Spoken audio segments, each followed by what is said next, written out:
Right, let's jump straight into this explainer. Today we're looking at a completely turbulent, decade-long crucible, the Mexican Revolution.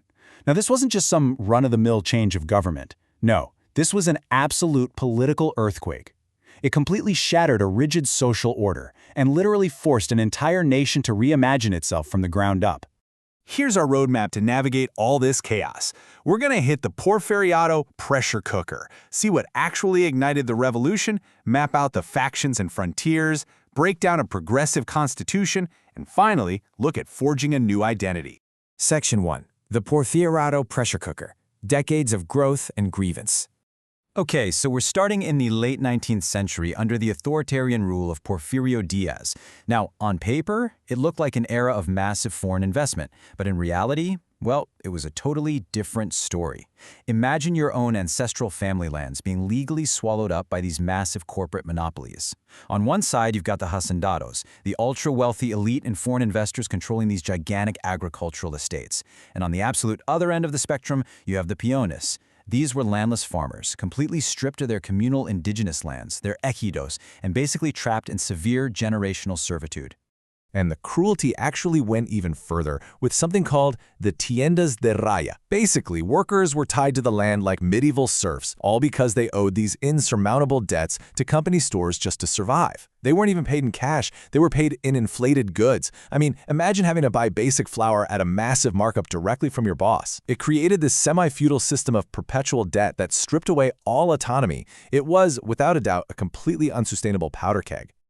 Section 2. Igniting the revolution, the spark that burned the regime. So, how did this massive pressure cooker finally blow? Well, it started as an intellectual challenge and just snowballed into a massive armed rebellion. It's really like a series of dominoes falling. First, you have the generation of 98 intellectuals vocally critiquing Diaz's heavy-handed rule. Then, Francisco Madero, who was actually from an elite background himself, publishes a book explicitly demanding democratic reform.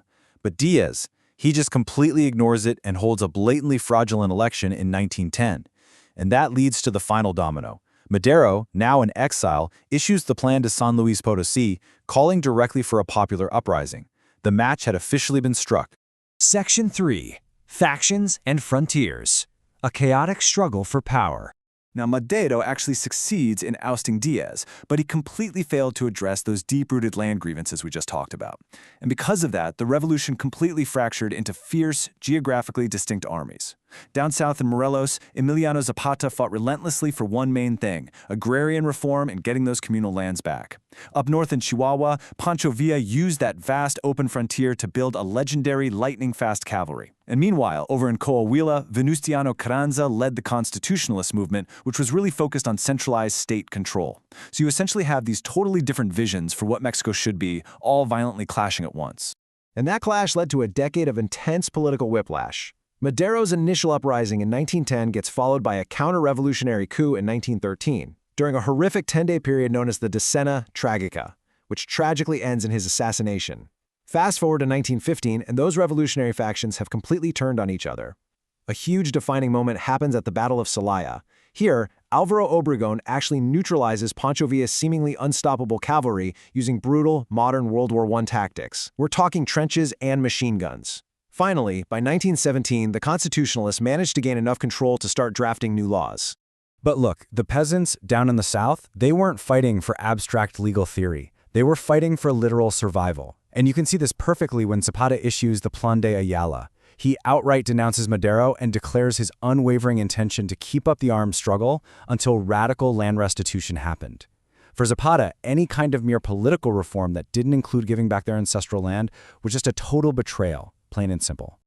Section 4. A progressive constitution. Synthesizing the struggle. So following the constitutionalist military victories, the focus miraculously shifted away from the blood-soaked battlefield and over to the drafting table.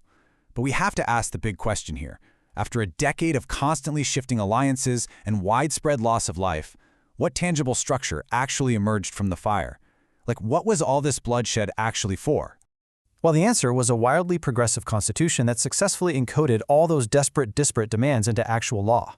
Under Article 3, they established free, secular, compulsory education to build up a sense of national unity. Article 27, that was a massive victory for the peasantry. It asserted national ownership of subsoil resources and legally paved the way to finally return those stolen communal lands. And then you have Article 123, which locked in groundbreaking labor rights, including an 8-hour workday and a minimum wage. So this constitution was literally the revolution's deepest demands permanently put into ink. Section 5. Forging a new identity. The cultural renaissance. But as we know, a constitution is really just ink on paper, right? The true, lasting resolution of this conflict was the forging of an entirely new Mexican cultural identity. There was this radical shift away from a highly Europeanized elite mentality, moving directly toward the proud celebration of mestizaje and the country's deep indigenous roots. The nation collectively rejected its colonial past, and instead they chose to elevate their rich heritage and officially recognize the essential dignity of the everyday working class. And how exactly did they solidify this new identity? Through art. This cultural shift sparked the globally famous rise of Mexican muralism. Key artists, we're talking absolute legends like Diego Rivera, José Clemente Orozco, and David Alfaro Siqueiros, they literally painted the nation's new soul directly onto public walls. These massive murals celebrated common people, indigenous history, and the heroes of the revolution. They ensured that the monumental struggles of the working class weren't just remembered, they were permanently, undeniably visible in the public sphere for everyone to see. It's just incredible to see how, out of so much destruction, a brilliant new cultural and legal framework was born. As we wrap up this explainer, I really want to leave you with this thought. How do the unresolved inequalities and historical struggles in your own country's past continue to forge its present identity today? It's a huge question. Thank you so much for exploring this historical crucible with me. Keep asking questions and keep learning.